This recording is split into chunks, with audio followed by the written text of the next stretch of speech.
And joining me now is LaTosha Brown. She is the co-founder of Black Voters Matter Fund. Thanks so much for being with us. I want to talk first about the significance of President Biden choosing a woman of color to tackle inequity. We know she's going to get the job done, hopefully. But is that a tall order for anybody? Oh, absolutely it is. You know, the wonderful thing is that I think that Vice President Kamala Harris is made for this moment.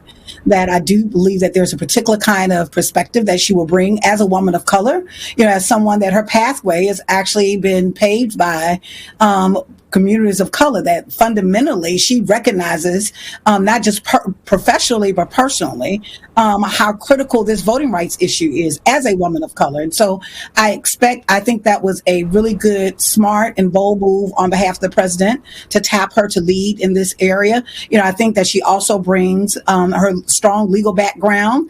I do think that she brings a particular kind of orientation to this issue, that she comes to power in a moment that we're racially tense in this country, that we're seeing how voter suppression is being a tactic by the Republican Party to be able to undermine democracy. And so she's been very vocal against that. But I also think that she has a particularly unique position and perspective that she will bring to bear. She's already been reaching out to organizations such as her office, such as ours. And so I think that is a good sign of moving forward, that how serious an issue he sees this as his administration. And two, I think that for her to lead this, I think that is it is historic in several ways. But I also believe that what is very, very important is that it sends a message that this is a key issue of concern for this administration.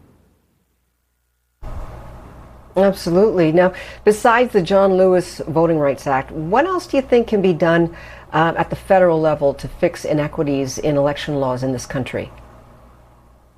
You know, I think we need both acts. I think there's the John Lewis Voter Advancement Act, and we certainly need that, because what that will do is restore what was taken out in the Shelby versus Holder ruling, which essentially, what is interesting is I think that is really important for us to, one, we have to restore the Voting Rights Act, but also recognize that the 1965 Voting Rights Act, you know, was a compromise. Even at that moment, what we had did not go far enough. And so that's why I think we need also the For the People Act. We need both of them to really be able to shift and start changing really the electoral process in ways that it actually ensures that more people are able to have free and fair access to the ballot.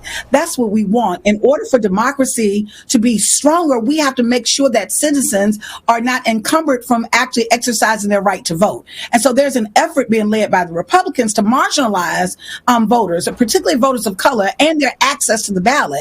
And I think what you're going to see with For the People Act is what we know is that it actually provides some provisions like being able to do national registration that actually will provide and expand access to ballot voting. We have to understand that the moment that we're in right now, as we're talking about public policy, that none of this will matter if the foundation of democracy is undermined, or if we literally allow the Republicans to affect and create and continue to use the administrative process to impact voters, and particularly disproportionately voters of color, from participating in the process. And speaking of that, today a group of Harvard researchers, they came out against the U.S. Census Bureau's use of a controversial privacy method on the numbers used for redrawing congressional and legislative districts. So do you agree with these districts and redrawing these districts based on census numbers? You know, we all know that has been a flawed. At the end of the day, we all know that there's been challenges around that there have been challenges. I think that we have to really look at what will be the most comprehensive way that we can actually have a reflective democracy. You know, some of the things that we're doing as an organization, Black Voters Matter, as you ask, you know, similarly from what we're talking about, the voter registration, when we're talking about fighting these voting bills, these voter suppression bills. You know, we're launching on June the 19th. We're going to launch a freedom ride. We're going to do a freedom ride for voting rights. We're organizing and making stops in 9 states, but we're actually all around the nation, where people will be doing events all of the week of June 19th to the 26th, primarily because that's the week that is slated for the vote to come up for the People Act and the John Lewis Voter Advancement Act. And so what we have to do is we have to activate people. In order for democracy to be strong, wrong. We have to make that democracy. And the way that you make that is by engaging people. We have to have a reflective democracy. We know that the gerrymandering process, even the very name of where it came from, it came around gerrymandering, came from a process that has been distorted and been used and abused to be able to marginalize and create these districts that are not necessarily reflective of the citizens of this country. And as this country becomes younger and more diverse, I think we need to have a more sophisticated process to make sure that we have adequate representation all across the board, across this nation. In addition to that, in addition to the John Lewis Voter Advancement Act and the For the People Act, we need DC statehood. That is the largest form of voter suppression. We have to literally send a bold message that not only are we not going to go back, but we're going to go forward. We're going to demand that democracy is not just propaganda in this country, but in fact, it becomes realized. LaTosha, we don't have much time left, but I want to ask you, so many people are saying, this is a tall order. We talked about this, what the vice president has been tasked with. Do you think people underestimate Vice President Kamala Harris?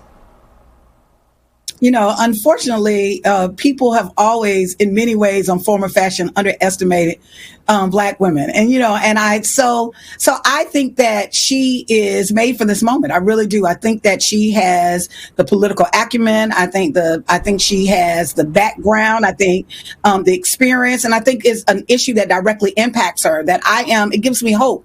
The fact that he tapped her to actually lead this effort really sent a message to me of how serious this is for his administration, that in fact that he understands that this is a critical issue in terms of going forward. And so I actually believe that and look forward to even working with her, and working with the many other organizations to push voting rights. What I feel, and I've seen it, and even in my discussions with her, she has been relentless around voting rights and the need for us to strengthen voting rights in this country. And I believe that she will continue to move and leadership forward. And that's what we need. We need strong leadership to move this issue and to be relentless in moving this issue forward. Have you been able to speak with her recently about this issue? I've not talked to her recently. I have been in communication. The White House has reached out, but I've not spoken with her recently. But I do know that this is an issue that is a very dear issue to her and something that she has been relentless and committed to actually supporting and moving forward. Well, keep us posted when you speak with her again. Hopefully you can share that with us, and we'd welcome you back on to talk about that. And of course, the vice president as well. We'd welcome to come on BNC and talk about this. Thank you so much. We're out of time. We appreciate it. LaTosha Brown, co-founder of Black Voters Matter Fund. We appreciate your time.